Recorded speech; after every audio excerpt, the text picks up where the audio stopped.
Assalamualaikum warahmatullahi wabarakatuh. Alhamdulillahi rabbil alamin. Assalatu wassalamu ala nabiyyina Muhammadin wa ala alihi wa ashabihi wa man tabi'ahum bi ihsanin ila yaumiddin, amma ba'd. Ibu-ibu, bapak-bapak dan jamaah yang saya muliakan rahimani wa rahimakumullah, semoga Allah senantiasa melimpahkan rahmat-Nya kepada kita. Alhamdulillah, bersyukur kepada Allah Subhanahu wa taala. Malam hari ini kita bisa bersua kembali berkumpul di salah satu rumah Allah Subhanahu wa taala, Masjid Surau Ageng Al-Fatah, dalam rangka menjalankan kewajiban mulia salat maghrib dengan berjamaah. Kemudian kita lanjut bersama-sama untuk membaca firman Allah Subhanahu wa taala atau sebagian firman Allah Subhanahu wa taala, mempelajari Al-Qur'an, mentadarus di antara kita dengan harapan semoga menjadi amal saleh kita dan menjadi wasilah mendapatkan ilmu yang berguna. Allahumma amin. Salawat, salam, serta keberkahan semoga selalu dilimpahkan kepada Nabi kita Muhammad sallallahu alaihi wa ala alihi wasallam, para istri, keluarga, sahabat, para nabi dan rasul lainnya, serta semua umat Islam yang masih mau mengikuti ajaran Islam ini dengan baik sampai kelak jelang kiamat tiba. Jamaah yang saya muliakan rahimani wa rahimakumullah, semoga Allah senantiasa melimpahkan rahmat-Nya kepada kita. Tentu suasana kita masih dalam kondisi COVID-19 ya istilahnya. Napa mas COVID-19 ini? Artinya Corona virus disease 19. Ada yang pernah 18, yang 1 sampai 18 kapan itu? Tahu-tahu 19, pokoknya 19. Berarti sudah kita yang sudah 19 itu ya. Intinya kita selalu bersabar dan bersyukur serta tetap istiqomah beribadah plus belajar. Jangan sampai menjadi alasan adanya wabah, adanya ini itu membuat kita patah semangat, mundur, ngelokro, lemah, lesu, loyo. Enggak. Itu tidak berlaku bagi setiap muslim. Apapun kondisi kita, tetap maju, terus pantang mundur, belajar terus, istiqomah terus, semaksimal yang bisa kita kerjakan. Meski ya salat kita jauh-jauh, nggak bisa rapat, ya la yukallifullahu nafsan illa wus'aha. Harapan kita semoga Allah memberikan kita istiqomah dan tentu saja selepas adanya wabah ini, kedepannya jauh lebih baik dari semuanya. Amin. Baik, ibu bapak jamaah yang mudah-mudahan dirahmati Allah Subhanahu wa taala. Bulan lalu sudah kita mulai ya tafsir keutamaan dan tafsir ayat kursi atau surat Al-Baqarah 255. Sudah kita sampaikan beberapa fadilah atau keutamaan membaca ayat kursi. Ada berapa mas kemarin yang sudah kita sampaikan? Yang sudah disampaikan? 1, 2, 3. Yang ketiga, supaya tidak lupa sambil kita ulang, keutamaan yang pertama bahwa ayat kursi adalah a'zamu ayatin fil Quran, ayat paling mulia, ayat paling agung di dalam Al-Quranul Karim. Adapun surat paling mulia, paling agung di dalam Al-Quranul Karim adalah surah Al-Fatihah. Yang kedua, di dalam surah Al-Baqarah 255 atau biasa disebut dengan ayatul kursi, terdapat nama Allah yang paling agung. Yang ketiga, dengan membaca ayat kursi maka Allah akan menjauhkan syaitan dari kita. Syaitan akan menjauh dari setiap orang yang membaca ayat kursi. Sudah kita baca hadis yang agak panjang kemarin. Sebenarnya banyak itu ya versi atau redaksi riwayat yang lain. Tetapi cukuplah satu saja. Nanti silahkan dibaca sendiri Dibuka saja kalau tidak punya buku, tidak punya apa, di mana? Ini luar biasa ini. Buka saja keutamaan ayat kursi dalam hadis yang sahih begitu. Insya Allah keluar. Kalau tidak atau belum bisa berbahasa Arab, insya Allah ada terjemahannya. Nanti muncul terjemah begitu. Baik, sekarang keutamaan yang keempat. Keutamaan yang keempat. Kata penulis yaitu Dr. Fadl Ilahi rahimahullahu taala dalam Fadlu Ayatil Kursi wa Tafsiruha, qari'u ayatil kursi ba'da salatil maktubah, orang yang membaca ayat kursi selesai salat fardu. Kalau yang di awal kemarin ketika seseorang membacanya sebelum tidur, maka akan dijaga oleh Allah sampai pagi hari. Ada juga nanti dibaca pagi hari, dibaca sore hari, bagian dari zikir pagi dan petang. Nah, ini dibaca kapan? Dibaca selesai salat fardu. Berarti minimal kita baca berapa kali Ibu Bapak? 5 kali dalam sehari semalam. Orang tersebut fi zimmatillahi ta'ala ila salatil ukhra. Ketika selesai salat wajib, kemudian berzikir yang disunnahkan, termasuk salah satunya adalah berzikir dengan membaca ayat kursi. Salah satu keutamaannya adalah mendapatkan jaminan atau zimmah, keamanan, jaminan dari Allah Subhanahu wa taala sampai datang waktu sholat berikutnya. Senantiasa berada di dalam jaminan keamanan dari Allah Subhanahu wa taala. Misal kita ini selesai sholat maghrib, zikirnya macam-macam kan? Ada istighfar 3 kali, Allahumma antas salam, macam-macam, kemudian subhanallah, alhamdulillah, Allahu akbar. Salah satunya ditambah apa Ibu Bapak? Ayat kursi, jangan lupa nih. Nanti ada lagi surat Kulhu, Al-Falaq, An-Nas. Itu juga disunnahkan dibaca setiap selesai sholat fardu. Nah, di antara zikir itu adalah ayat kursi. Dan saya yakin sudah hafal nih. Apalagi kalau setiap selesai sholat dibaca, insyaallah ta'ala tidak akan lupa. Dia akan mendapatkan jaminan dan keamanan oleh Allah atau dari Allah Subhanahu wa taala selepas salat. Misalnya kita maghrib, sampai kapan? Sampai nanti salat isya. Selesai salat isya, baca lagi. Dapat jaminan dan keamanan dari Allah Subhanahu wa taala sampai kapan? Waktu subuh. Habis salat subuh, baca lagi. Sampai jaminan dan keamanan dari Allah. Salat zuhur, selesai salat zuhur, baca lagi sampai asar. Habis asar baca lagi sampai maghrib. Begitu terus berputar, berulang. Berarti kita senantiasa mendapatkan keamanan dan jaminan dari Allah Subhanahu wa taala. Apa Anda nyaman seorang muslim itu?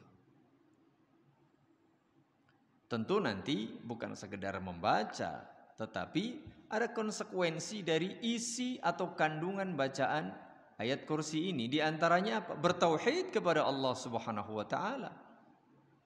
Karena bacaan itu mesti dipahami dan konsekuensinya ada. Jangan sampai setiap habis sholat fardu baca ayat kursi ternyata masih berbuat syirik. Wah, ini berarti tidak paham nih.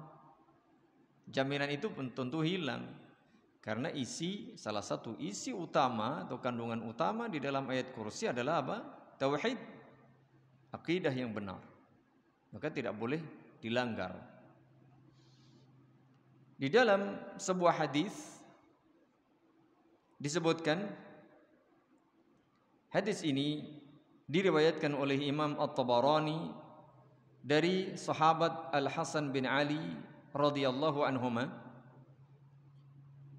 bahwa qala Rasulullah sallallahu alaihi wasallam, Rasulullah sallallahu alaihi wasallam bersabda, "Man qara'a ayatal kursiyyi fi duburis salatil maktubati kana fi zimmatillahi ta'ala ila salatil ukhra." Man, siapa saja, laki, perempuan, tua, muda, kaya, miskin, semua orang muslim, tidak peduli siapapun dia, tidak ada pembeda, tidak ada pembatas, setiap muslim. Man di situ. Qara'a, membaca. Saya belum hafal, ya ngepek boleh, ya kalau nggak boleh ujian. Ujian baru nggak boleh, kecuali open book ya. Kalau ujian yang close book nggak boleh. Tapi kalau membaca, misalkan kita memang belum hafal, masih gerotal geradul, boleh nggak kita sambil melihat tulisan? Boleh. Tidak ada masalah. Loh, saya lihat tulisan malah tambah mumet. Loh, nggak bisa atau belum bisa membaca tulisan Arab. Boleh dengan bantuan tulisan Latin. Namun harus tetap berusaha belajar membaca tulisan Arab, khususnya Al-Quran. Tulisan Latin itu hanya sekedar sementara dan untuk membantu saja. Jangan bergantung, "Mas kono Latin, aku rasa belajar bahasa Arab, tidak usah belajar Al-Quran." Oh, tidak betul. Bagi yang belum lancar membaca Al-Quran, untuk bacaan-bacaan zikir seperti ini boleh dia dibantu dengan tulisan Latin. Sambil terus berusaha, nanti kalau sudah lancar, tidak lagi membaca tulisan Latin. Man qara'a, siapa saja yang mau membaca ayatul kursi. Ini ayat kursi, surat Al-Baqarah 255. Kapan membacanya? Kalau tadi siapa saja, setiap muslim, tidak peduli siapa saja. Apa yang dibaca? Ayat kursi. Kapan? Fi duburis salatil maktubah. Setelah usai, selesai, sesudah, setelah salat maktubah, ay salat fardu, salat wajib. Siapa saja yang membaca ayat kursi, kapan waktunya? Setiap selesai salat wajib. Kana fi zimmatillahi ta'ala. Orang tersebut berada di dalam zimmah, jaminan, keamanan dari Allah Subhanahu wa ta'ala. Sampai kapan? Ila salatil ukhra, sampai salat berikutnya. Maksudnya orang yang membaca ini berada di dalam jaminan dari Allah Subhanahu wa ta'ala. Ini salah satu keutamaan membaca ayat kursi selesai salat fardu. Tentu setelah mendengar penjelasan seperti ini, kita berupaya untuk istiqamah, merutinkan, mendawamkan, atau berupaya untuk menjaga amalan ini. Toh amalan ini tidak membutuhkan waktu yang lama atau membutuhkan tenaga yang banyak, tidak. Berapa lama sih kita membaca ayat kursi? Apalagi yang sudah lancar. Sedikit sekali waktunya. Ternyata bisa mendatangkan pahala dan balasan yang sangat besar dari sisi Allah Subhanahu wa ta'ala. Jamaah yang mudah-mudahan dirahmati Allah Subhanahu wa ta'ala, keutamaan yang kelima sekarang. Orang yang membaca ayat kursi, kata penulis, qari'u ayatil kursi ba'da salatil maktubati. Ini masih Berarti membaca ayat kursi kapan? Sesudah salat wajib atau sesudah salat fardu. La yabqa bainahu wa bainal jannati illa al-maut. Orang yang membaca ayat kursi sesudah salat wajib, maka tidak ada penghalang antara dirinya dengan surga kecuali kematian.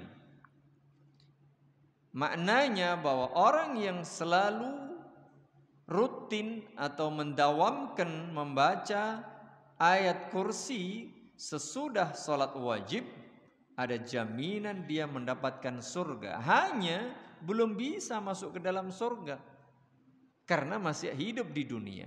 Nanti setelah dia mati, barulah dia tentu menunggu sampai hari kiamat. Tetapi sudah ada jaminan dia mendapatkan surga. Jaminan mendapatkan kenikmatan di alam barzakh.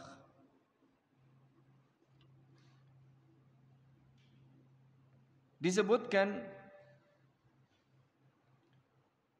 di dalam hadis yang diriwayatkan oleh Imam An-Nasa'i, Imam Ibnu Hibban dan juga Imam At-Tabarani dari sahabat Abu Umamah radhiyallahu anhu.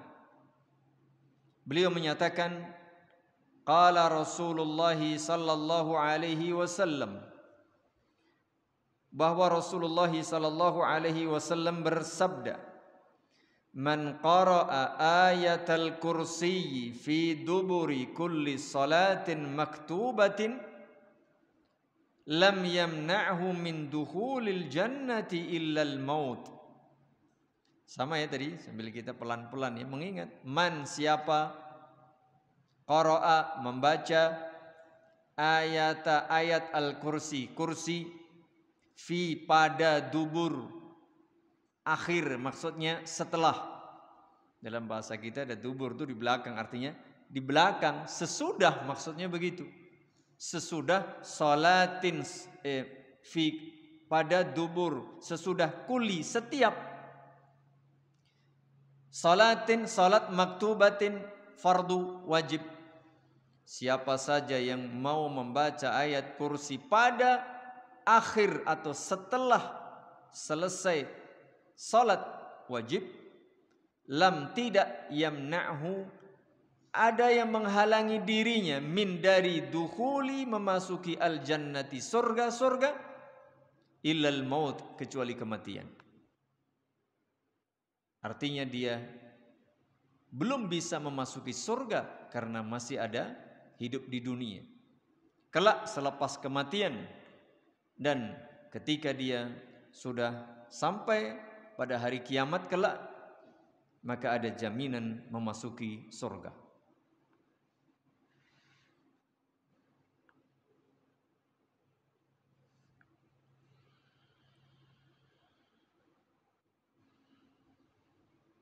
Jamaah yang mudah-mudahan dirahmati Allah Subhanahu wa taala, setiap kita kalau ditanya cita-cita tertinggimu apa? Apa cita-cita tertinggi kita? Masuk surga. Kalau di dunia sih ada macam-macam orang cita-citanya. Ada pengen jadi dokter, pengen jadi insinyur, pengen jadi pebisnis, pengen jadi konglomerat, mungkin pengen jadi macam-macam lah. Birokrat atau jadi apalah. Itu hanya di dunia. Intinya kita pengen bahagia di dunia, bahagia di akhirat, dimasukkan ke dalam surga, pasti begitu. Tidak ada yang hanya pengen kebahagiaan di dunia, kecuali orang-orang yang tidak paham. Kalau seorang muslim pasti yang dicari adalah surga. Pasti itu cita-cita yang paling tinggi adalah surga. Namun cita-cita bukan sekedar angan-angan jamaah, bukan sekedar khayalan. Cita-cita harus diusahakan. Cita-cita harus diraih dengan usaha, dengan kesungguhan, dengan doa. Tidak dengan leha-leha, santai-santai. Pengen surga, pengen. Ayo nang masjid. Wah, pray ya. Covid. Ya. Pengen surga? Oh pengen, nggak usah ditanya mas. Ngaji, waduh, abot kalau ngaji berat. Ini nggak nyampe saya ngaji. Kuliner, oh iya siap, kapan saja. Gowes, oke, gowes biar sehat. Tapi kalau ke masjid, kalau ibadah, ngaji, berat rasanya. Padahal cita-cita, oh surga. Begitu dia. Alasannya banyak, 1000 alasan. Kalau diajak ngaji, diajak sholat berjamaah, diajak berubah menjadi lebih baik. Tapi kalau kuliner, oh ndak tahu lagi itu waktu. Ndak peduli. Ya. Jangan jamaah. Ada upaya, salah satunya apa? Mendawamkan tadi. Konsisten, merutinkan. Ini salah satu saja. Tentu bukan sekedar membaca tanpa kita pahami lalu kita langgar isinya. Sebagaimana orang faham Al-Fatihah, dia paham surat Kulhu, dia paham mungkin ayat kursi, apal, oh mungkin apal banget dah. Suaranya bagus, bacaannya top, lagunya hebat. Tapi tidak paham lalu dia langgar, dia berbuat syirik. Dia masih minta kepada selain Allah yang enggak ada guna.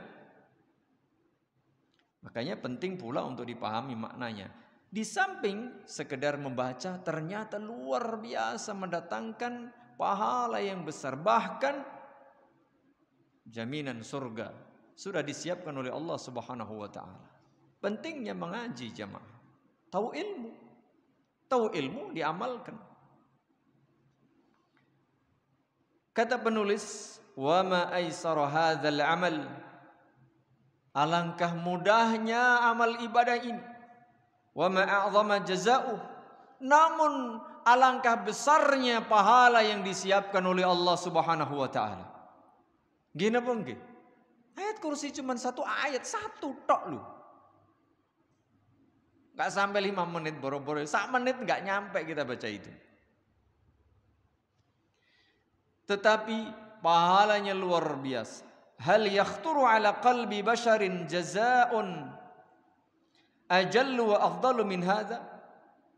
Pernahkah terbersit dalam benak kita satu amalan yang kecil tapi pahalanya yang besar melebihi pahala ini? Apa yang panjenengan ketahui? Ada satu amalan yang sangat ringan tapi pahalanya surga. Selain ini, barangkali ini yang paling top ini. Baca nggak sampai 1 menit. Kalau betul-betul karena Allah, betul-betul ikhlas karena Allah, jaminannya surga. Wa Rabbil Ka'bah, demi Rabb Al-Ka'bah, demi Allah, kata beliau. Innahu lahuwal fawzul azim. Sungguh ini keberuntungan, kesuksesan yang amat sangat besar. Mengapa banyak orang tidak mau meraihnya? Padahal gampang banget. Saya belum hafal. Lah, ngapal ke ayat aja kok. Lu ngapal ke lirik lagu aja yang sekian bait apal loh. Kita tahu niku. Nggih napa nggih, Pak? Lagu mujeng kok jenengan. Yang tertawa itu mesti kalingan zaman mono mbiyen wis. Aku yo mbiyen yo ngapalke ngono berbait-bait berlagu-lagu yo apil. Apal banget dadi apil. Ning sak ayat jan bebel tenang. Mandek sudah. Enggak masuk-masuk. Ya mungkin enggak fokus, enggak betulan. Sekarang kita ubah. Ya, kita ubah. Padahal yang dicari oleh setiap kita apa? Keberuntungan itu. Kalau hanya keberuntungan dunia seberapa sih? Wong dunia ini di sisi Allah Subhanahu wa taala masih lebih bagus satu sayap nyamuk kok. Tidak ada nilainya, tidak ada harganya di sisi Allah Subhanahu wa taala. Tapi betapa banyak orang ini berebut dunia, padahal juga enggak dapat. Ya enggak. Rebutan ora oleh, dilakoni. Bahkan dia buang harta, buang dunia untuk menggapai dunia, ora entuk. Sementara ini surga, siapapun boleh, siapapun bisa memasukinya. Semua makhluk, semua manusia di dunia mlebu surga, cukup. Kalau mau. Dan syaratnya enggak sulit sebenarnya. Cuman berat ngelakoni. Padahal ya enggak berat sebenarnya bagi orang-orang yang mendapatkan rahmat dan taufik dari Allah Subhanahu wa taala. Lu ke masjid memangnya bayar kita Pak ke masjid? Enggak. Enggak daftar, enggak bayar.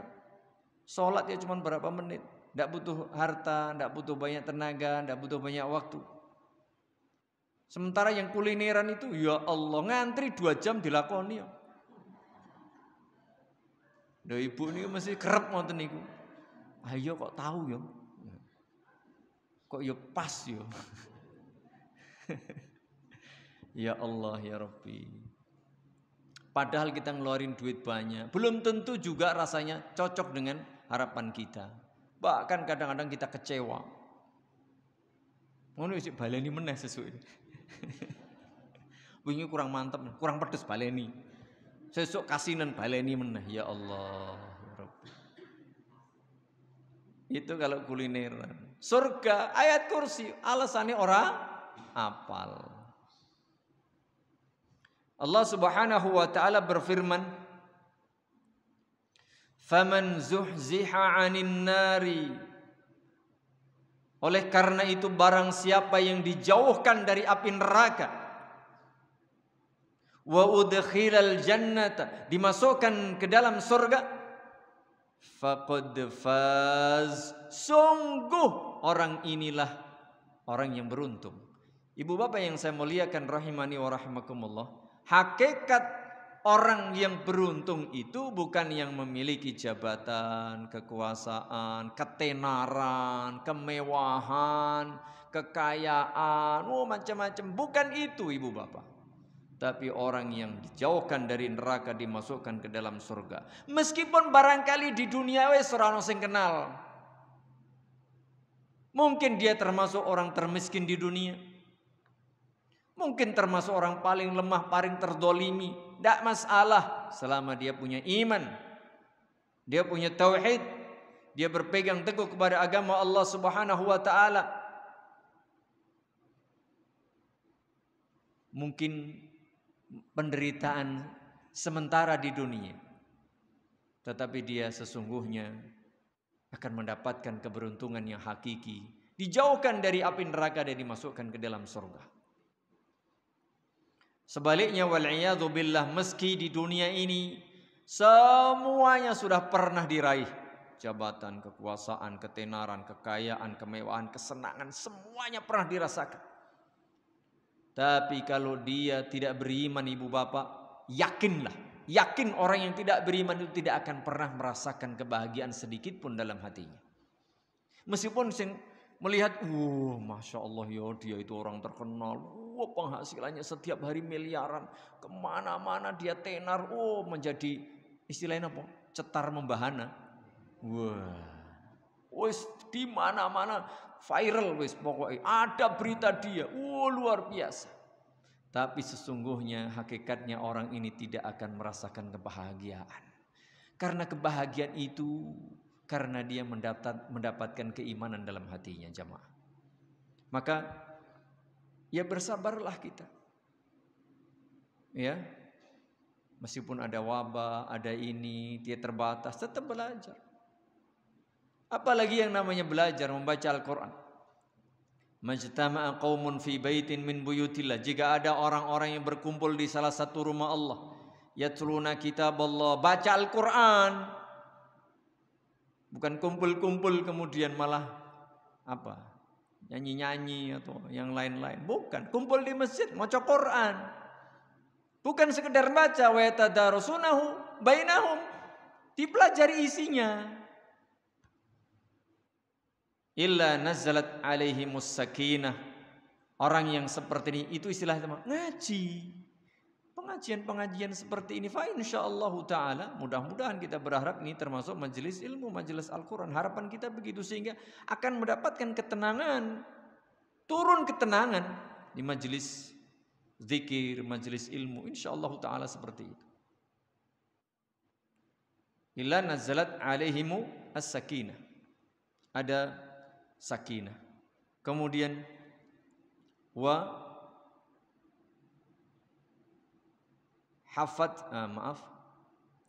illa nazzalat alaihimus sakinah wa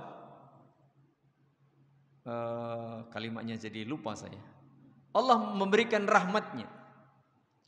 Wa haffathumul malaikah, kemudian malaikat pun menaungi kita.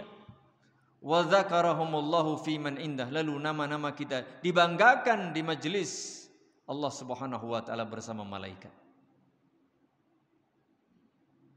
Jadi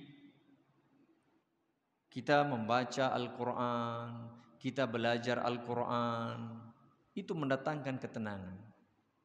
Itu di dunia. Dan di akhirat tadi diantaranya janji Allah Subhanahu wa taala adalah dengan membaca ayat kursi, ayat yang paling utama di dalam Al-Quranul Karim. Allah memberi janji akan mendapatkan kebahagiaan di akhirat berupa surga. Dan itu adalah tujuan utama setiap hamba Allah yang beriman. Ayat tadi lanjutannya, wa mal hayatud dunya illa mata'ul ghurur. Allah sudah ingatkan jemaah, kehidupan di dunia ini, semeriah apapun, semegah apapun, sehebat apapun dunia ini, kata Allah Subhanahu wa taala, tidaklah kehidupan di dunia ini kecuali kesenangan yang menipu.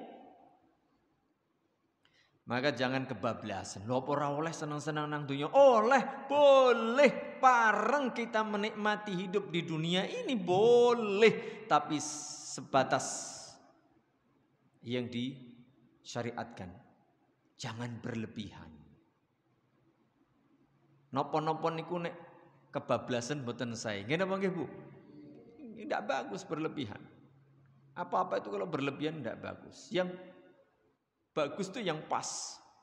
Semua itu yang pas wis pokoknya penak. Ya. Bukan berarti kita dilarang mencari dunia. Silahkan, kuasai dunia, monggo, tafadhol, silahkan. Tapi jangan sampai dunia menjadi tujuan. Tujuan kita akhirat. Gunakan dunia untuk menggapai akhirat. Di antaranya tadi kita punya mungkin HP, Android, macam-macam fasilitas. Kita punya waktu, punya kesempatan, punya tenaga. Gunakan untuk mencari akhirat. Salah satunya belajar. Salah satunya membaca ayat kursi. Kapan? Setiap selesai sholat fardu. Maka kata penulis selanjutnya, orang yang jujur ingin meraih surga, orang yang betul-betul rindu ingin memasuki surga. Surga itu diantaranya ibu bapak yang saya muliakan, digambarkan oleh Allah Subhanahu wa taala. Di bawahnya ada sungai-sungai yang mengalir. Sungai apa saja Pak, Bu, di surga itu? Satu, Sungai Madu. Wih, kayaknya berharap madu ini. Oh, pertama kali disebut loh. Padahal dalam Al-Quran itu disebut terakhir. Nggak apa-apa. Lagi pengen. Yang pertama, wah ini senangannya susu, monggo. Yang pertama, air yang jernih, yang tidak berubah, yang segar. Kemudian apa? Susu, sungai susu bebas. Kemudian khamr. Nah khamrnya konon katanya kalau khamr di dunia itu rasanya nggak enak, ya. Jadi nggak seperti khamrnya lazzatin lisyaribin, rasanya lezat diminum. Beda kalau khamr di dunia. Yang pernah minum khamr mesti bisa merasakan. Orang enak katanya begitu. Cuman bikin fly aja. Lalu Sungai Madu. Masya Allah. Luar biasa. Cuman ibu bapak yang saya muliakan, itu hanya istilah nama. Tidak sama antara hakikat besok di surga dengan yang di dunia. Jangan bayangkan madui. Enggak bisa. Susunya enggak bisa. Ya, itu sekedar nama. Tapi hakikatnya beda. Karena di akhirat itu sudah beda dengan dunia. Intinya pokoknya kita ini kalau sampai nggak rindu menginginkan surga aneh. Gitu aja. Kalau ada orang nggak pengen surga, nggak rindu surga, aneh. Tapi kalau betul-betul kita jujur ingin menggapai surga, ayo berusaha. Salah satunya apa tadi? memberikan perhatian yang besar terhadap Al-Quran, wabil khusus ayat kursi. Lebih khusus lagi, ya minimal kita bacalah setiap habis sholat. Supaya apa? Banyak tadi manfaatnya, dijauhkan dari godaan syaitan, mendapatkan zimmah dari Allah, lalu diantaranya mendapatkan jaminan masuk surga. Oleh karena itu jamaah, kesempatan yang besar, kemuliaan, karunia yang Allah berikan kepada kita, hendaknya kita ambil kesempatan emas ini dengan sebaik-baiknya. Jangan dilupakan. Lupa, begini dan seterusnya. Kayak gitu aja lah, gampang nanti. Jangan digampang-gampangkan. Praktekkan terus, dicoba. Sampai apa? Sampai betul-betul itu menjadi kebiasaan kita. Ibu bapak jamaah yang mudah-mudahan dirahmati Allah Subhanahu wa taala. Itulah 5 keutamaan ayat kursi, atau di antara keutamaan ayat kursi yang bisa kita sampaikan sebelum kita insyaallah taala memasuki bab tentang tafsir ayat kursi. Jadi ibu bapak yang saya muliakan rahimani wa rahimakumullah, itu tadi sebagian di antara keutamaan ayat kursi. Mohon diulang lagi, dibaca lagi. Intinya ayat kursi ini ayat yang paling utama bisa kita baca di antaranya setiap selesai salat fardu. Kemudian insyaallah taala kita nanti akan baca tafsir ayat kursi. Mengapa ayat kursi itu disebutkan dalam hadis a'zamu ayatin fil Quran? Ayat Al-Quran paling agung adalah ayat kursi. Pasti memiliki keistimewaan, pasti berisi sesuatu yang spesial. Satu ayat kok disebutkan ini paling utama, ya enggak? Nah ini penting. Kalau kita diberi info, top kayak nang warung makan di sana, top. Apa yang spesial? Ini, ingkungnya misalnya. Kalau di sana warung sate yang top apa? Tongseng kepalanya. Begitu. Jadi ada sesuatu yang mesti dicari. Nang pucuk gunung goleki. Mengapa ini Al-Quran di setiap masjid di rumah kita ada, tapi kadang tidak mau kita membacanya. Jadi ini top sekali. Ada banyak kalimat di situ ya. Kalimat dalam satu ayat itu ada banyak kalimat, nanti dibagi oleh penulis menjadi 10 kalimat yang masing-masing akan dijelaskan oleh beliau. Tetapi karena keterbatasan waktu, insyaallah taala kita lanjutkan pada pertemuan yang akan datang. Dan semoga Allah Subhanahu wa taala senantiasa memberi kita istiqamah untuk tetap belajar, beramal terus dengan dasar ikhlas, dengan dasar ittiba, berupaya seperti itu dengan harapan semoga kita sampai tujuan kita menghadap Allah Subhanahu wa taala, mendapatkan akhir kehidupan yang husnul khatimah. Amin. Lebih kurangnya mohon maaf. Subhanakallahumma wa bihamdika asyhadu an la ilaha illa anta astaghfiruka wa atubu ilaik. Assalamualaikum warahmatullahi wabarakatuh.